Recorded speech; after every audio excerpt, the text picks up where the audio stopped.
You are listening to the Park Flyer Podcast, where we discuss our RC adventures.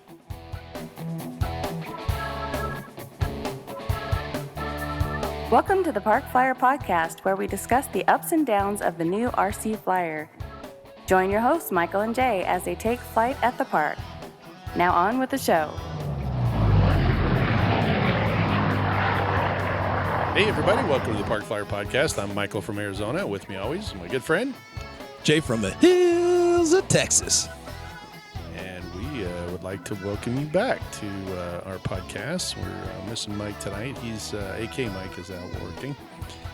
He had something planned tonight, so we're going to excuse him.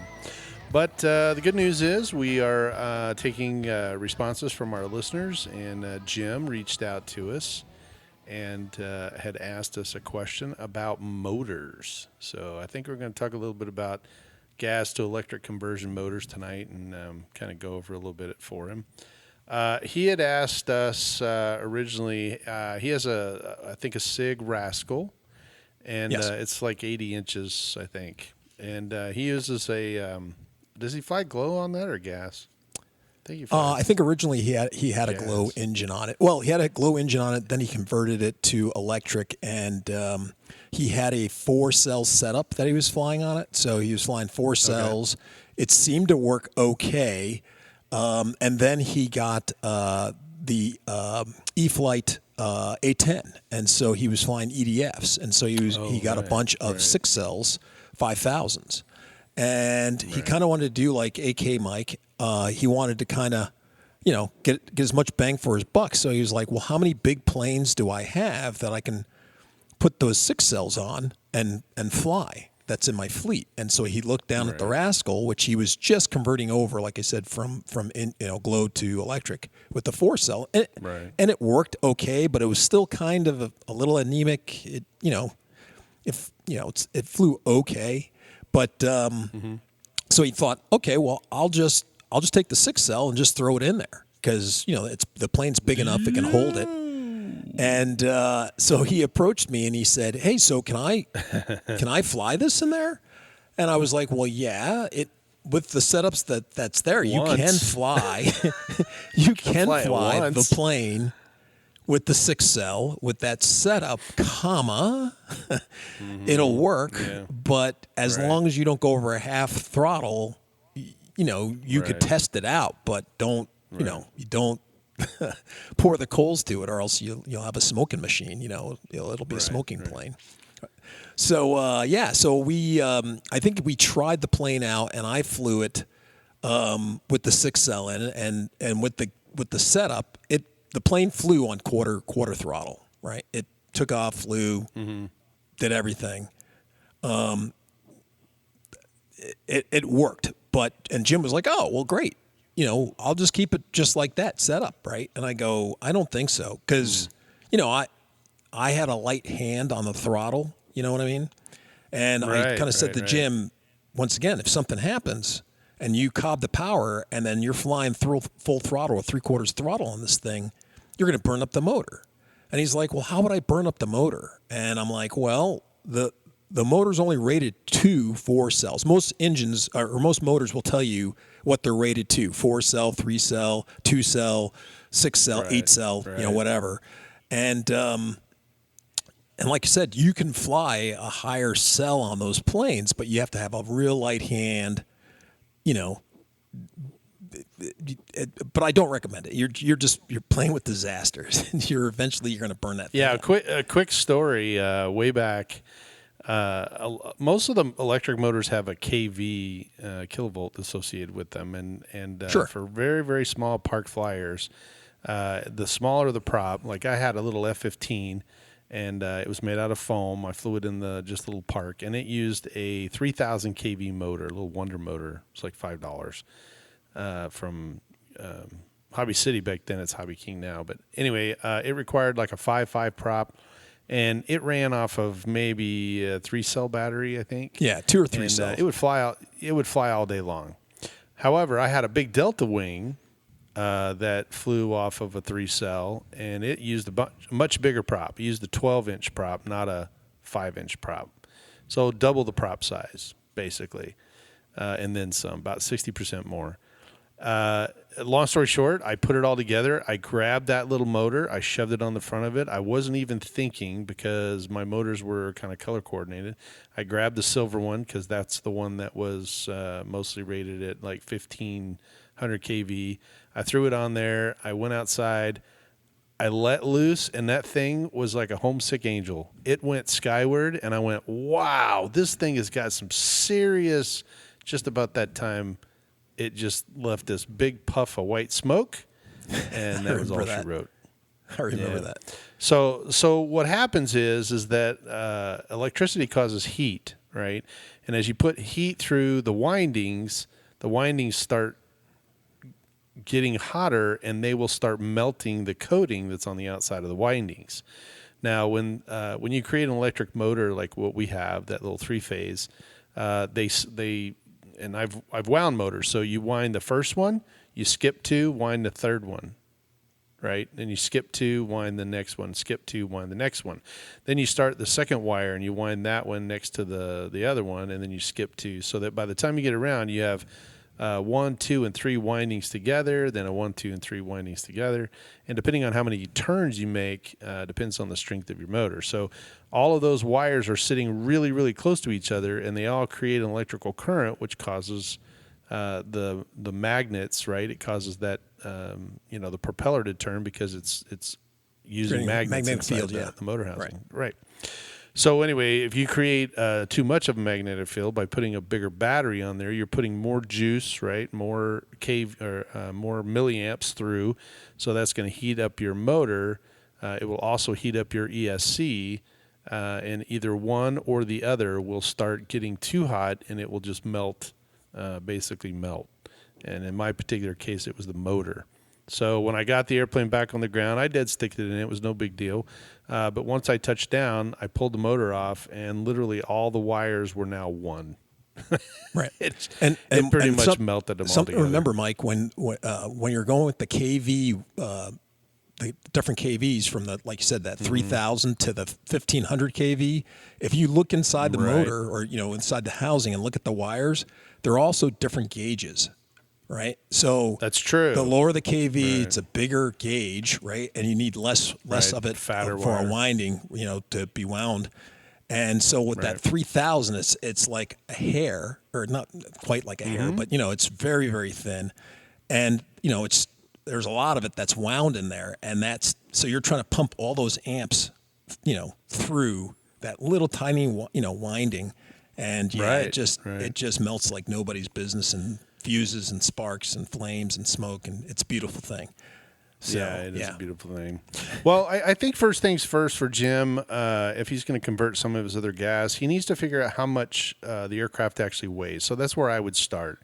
I would write down the weight of my aircraft so I pretty much know what that is, and let's say that it's 10 pounds. Having 10 pounds of weight, or let's say 8 pounds, somewhere in that 5 to 10 pound range, at that point, I'm going to look and see how I'm going to fly it. Is it a 3D airplane? Is it just a sport aerobatic airplane? Is it a scaled Cessna? In this particular case, he's got an 80-inch Rascal, which does have some weight to it. It probably weighs around 10 pounds or so. And I can actually think about it in this way, that watts, which is what the electric power produces, I can equate watts per pound. So that's where I would start. I would basically say, okay, if my airplane weighed 10 pounds and I want to fly it in a sport aerobatic, I need 100 watts per pound. So that would mean I would need 1,000 watts, somewhere between 1,000 to 1,500 watts, to be able to just move the airplane. That just creates the amount of energy that I need to move the weight. If I had a 3D airplane, like I know he's got, a couple airplanes that he likes flying 3D, but 3-dimensional is standing on his tail, having enough to hover, having enough to go vertical out of a hover. Now I'm talking somewhere north of 250 watts per pound, and now I'm in that 2,500 to 3,000 watts per motor, per aircraft. So that's a good place to start. And I think that once you kind of determine, all right, I have to have a motor that is going to produce 3,000 watts, or let's say 1,000 watts. Now I need to look at what type of batteries I have, because the battery is going to connect me to that wattage, right? So if I have a 6-cell battery, I don't need as much kilovolts in the motor to produce the same amount of wattage. Right. Does that make sense? Yeah. So if I have a 6-cell battery, in his particular case, I could probably get something down around 500 kV, 400 kV, somewhere there, and that would probably push me into that 80 to 100 amperage on my ESC. And then, that would give me somewhere between a, 10-inch to 16-inch prop, somewhere in there, depending on what type of prop I wanted to use. So that kind of gives me a starting point for my, my project. Now it's a matter of what kind of motor do you actually want? Do you want something that's a little larger, that's going to be on a standoff? If you get rid of a gas motor up front, you're going to have a lot of weight that just disappeared off the nose of your airplane. So, I'm going to have to put something a little more stout up there, or move the battery up there, or take the gas out of the back, however that whole thing works. Right. Well, I usually, tell people when they're making those kind of conversions, if you're going to try to, do with some weight, go with batteries, right? Add more batteries. Right. If you're trying to get that weight back, because it's That's useful. true. It's useful weight, right? Yeah. A 6-cell battery is not lightweight. It weighs about as much as a but motor. I'm just saying that depending on if you're making a conversion and you're like, oh man, I need something bigger. Well, maybe you can go with a bigger battery, like you said, a bigger battery. But it all depends. If you're just trying to stick with a certain size battery, this is one of those things that everything depends, right? It depends. What do you want? It really does. Yeah. And I think that's what really kind of throws everybody, because there's so many choices. As opposed to, with regular engines, hey, I need a gas tank. I need a size 48 or size 60 engine, because I need so many RPMs or so much power to provide for the plane, and that's it. So either it fits or it doesn't. Or a different style to make it fit. Type of engine. But really, there's not that many choices, and it seems simpler, right? And here. Right. It depends on what you want to do when you want to do it, right? So I kind of have like the 3 W's, I guess, is what I use. It's kind of like what you were just saying. So the first one is, what are you flying?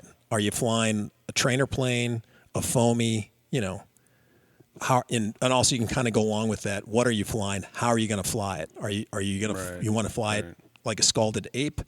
Do you just want to put in the sky, right? Sure. Some people want to just fly realistic, and they don't want to, maybe a loop to loop every once in a while, but they just want to put around the sky. So you don't need to have a super aggressive, watt, 200 watts, per pound type of thing. So, more power. More power. But, I'm American, so I want lots of power. Yeah, that's right. The other big thing that people don't think about is what type of gear they have. Right? Do you have a tricycle gear, right, or do you have a tail dragger? Right. Okay, so because that's gonna make a limiting factor, a limitation that you have to stick with, right? So if you only have so much prop clearance, and you can only fly a 10-inch prop, well then now you have to look for a motor that's going to give you the performance that you want, right? Back to how many watts that you want to do what you want, right? That helps you focus in on the motor you want, right? Because now you have to have something that can swing a 10-inch prop and give you enough power for how you want to fly, and that narrows the field way down. Where if it's a tail dragger, you can fly any motor you want, or whatever you find that's the cheapest or whatever, right? It opens you up, to whatever you got. Yeah, I mean, you still have a little bit of a clearance when you get the airplane up on its mains. You still don't want to be whacking. The weeds. True. But I mean, you have a little bit more leeway as opposed on tricycle gear or like an EDF type, type of thing. And the last is, what kind of room do you have in the plane, right? So if you're flying a park flyer, you don't, the motor you get has to fit in the motor, within that motor compartment or somewhere in there. If you're flying like a conversion plane that you like what Jim was doing, you have lots of room, right? And and a lot of times you have to get sometimes you have to add mounts to the or extensions to the motor mount to make it standoffs. To fit standoffs to make it fit in that area that you want. So once again, it gives you more. What's the word I'm looking for? Not creativity, but more choices for motors that you want to get. You can get a motor that fits in there. It's going to be big and heavy if that's what you want and give you lots of power, or maybe you can go with something smaller that's using a smaller battery setup, and because you're just going to be putting around in the sky. You don't need all that super torque. So those are the kind of the things you got to kind of think about when you're going to do this. Is what am I going to use this plane for, and how am I going to fly? It's really going to determine, the choices that you kind of have to wade through. Right. I think another thing too is that when we, electric motors are very easy to put in and get a lot of power from a very small package. Yes. If you had a 045, or you had a 35 cc or something, you can only get a certain amount of energy out of that particular structure. So the motor's this big, it goes on, and then you max the motor out, right? RPM wise, right, speed wise, all that stuff. And I think that there's sometimes we think, ooh, more power's better, right? But our airplanes, our RC airplanes, very indicative of real life airplanes, do have airspeed limitations. You cannot take a balsa wood airplane. We've seen a couple of making those little vibrations. Yeah, exactly. And they're like, hey, what is that noise? And I go, well, that's your airframe about to come apart, right? And so there is, even though we can do something better, and I can grab 6,000 watts of power and put it on this little SIG Trainer or Cadet or the Rascal, it may not be something that I want to do, because at some point I'm going to be pulling that thing through the air at such speeds that my servos can't keep up, because they're not strong enough to give the deflection that they need for that speed.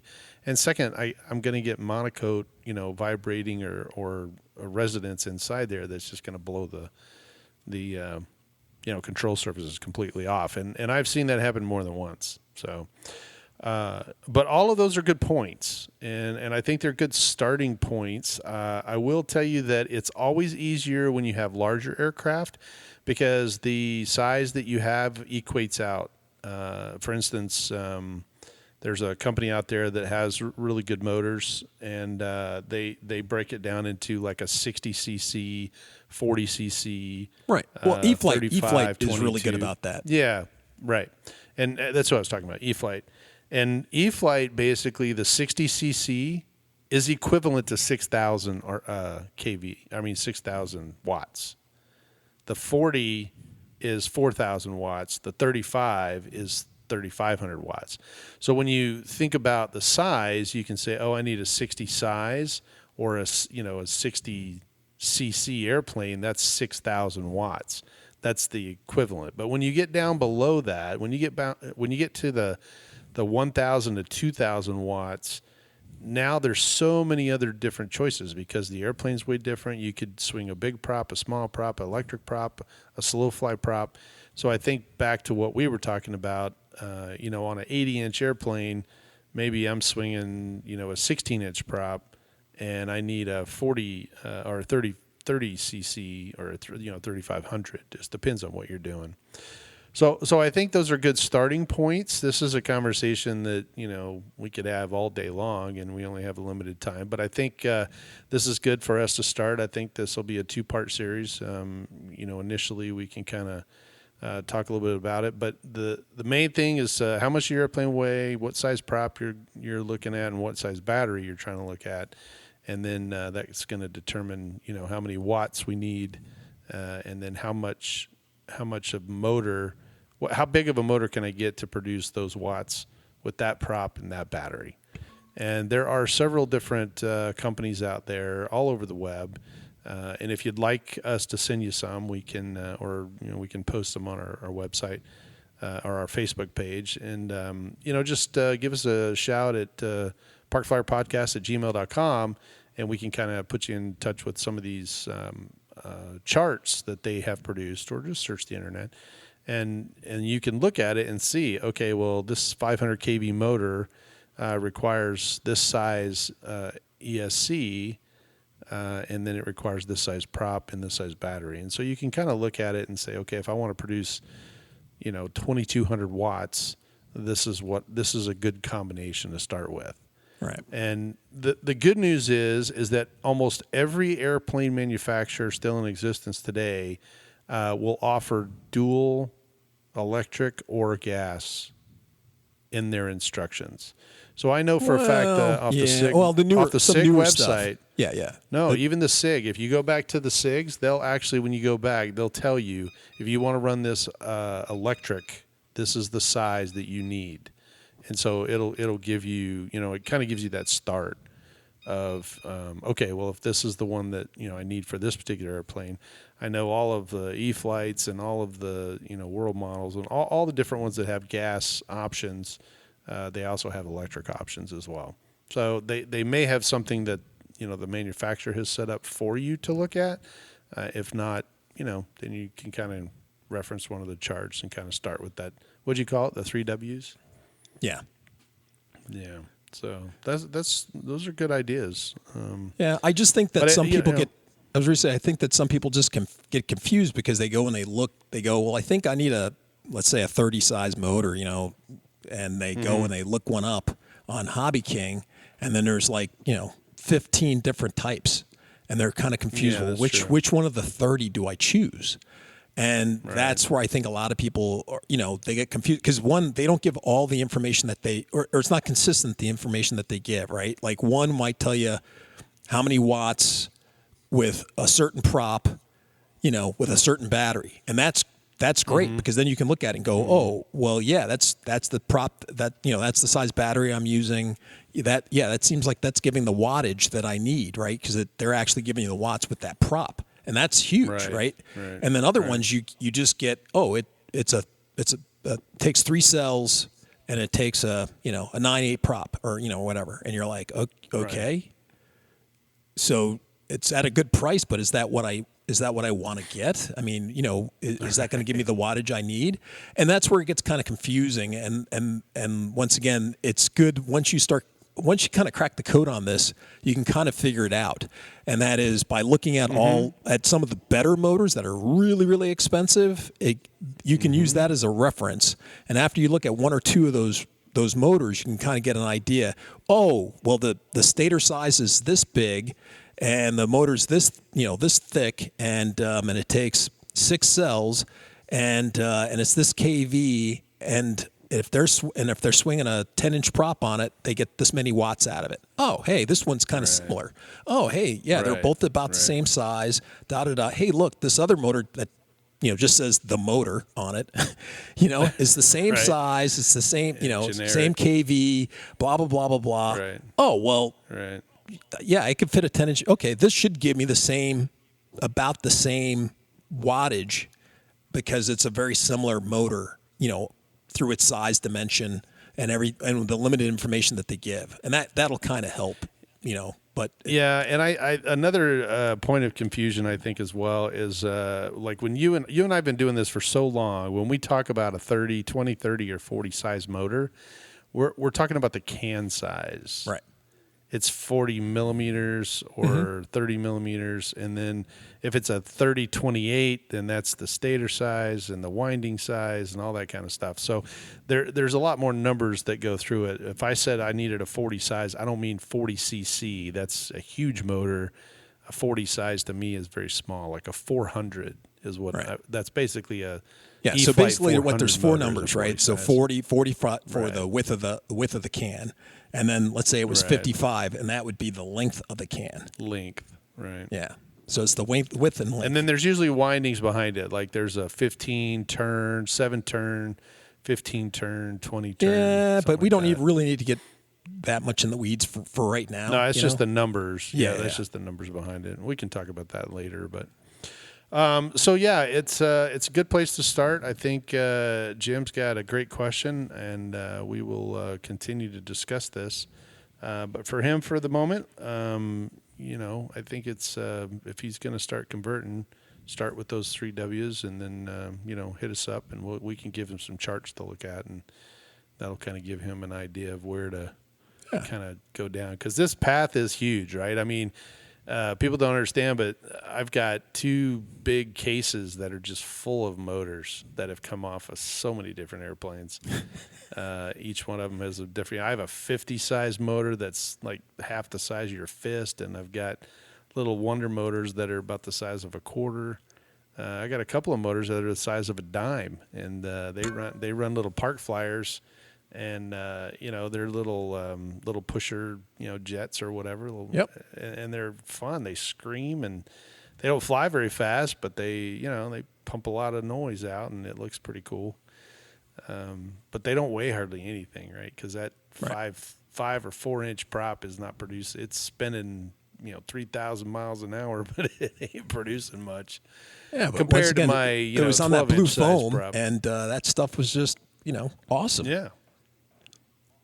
It was so, awesome. yeah. And it's neat to be able to put a 2-cell or 3-cell battery and go out there and just fly something on that for a couple minutes. So, a lot of different choices, although we have to kind of play taps for one of our,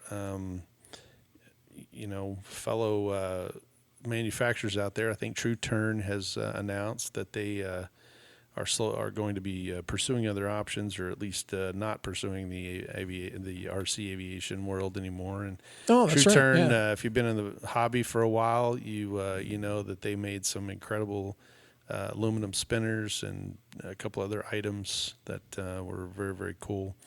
And it's just today's world. I think everything is kind of consolidating, and people are either selling their product to a new company, or someone's taken over, or something's happening. So we wish True Turn the best of luck. We were sad to see them go. I actually have a couple of True Turn aluminum spinners that were awesome, and still working today. So it's good to know that they made a quality product that would last quite a few years.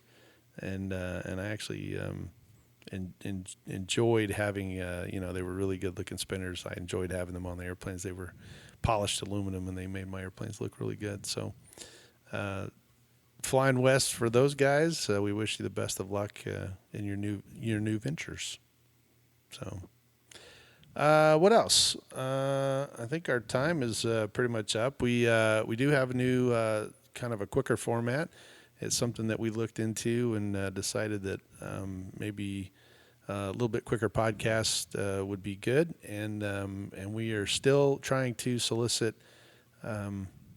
topics and questions from our listeners. So keep sending the emails at parkflyerpodcast@gmail.com, or hit us up on our website, or basically go to our Facebook listeners group and see if you can post something there. Would love to hear from you, and for the moment, we'll circle back around to Jim's dilemma. I think we've got some more to talk about, but we'll see what he says when he hears the podcast. He can email us and say, "I'm just as confused as I was when you guys first started."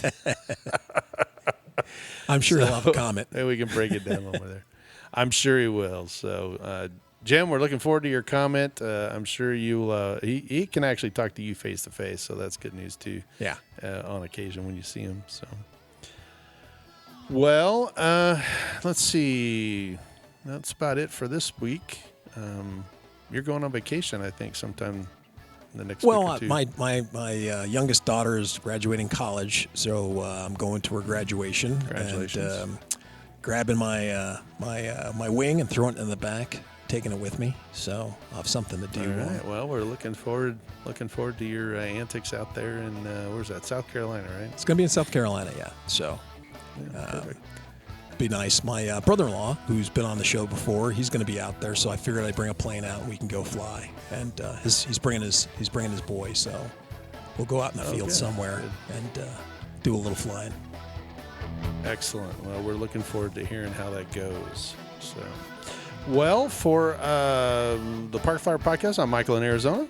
And I'm Jay from the hills of Texas. And we will see you in 2 weeks. Let's fly.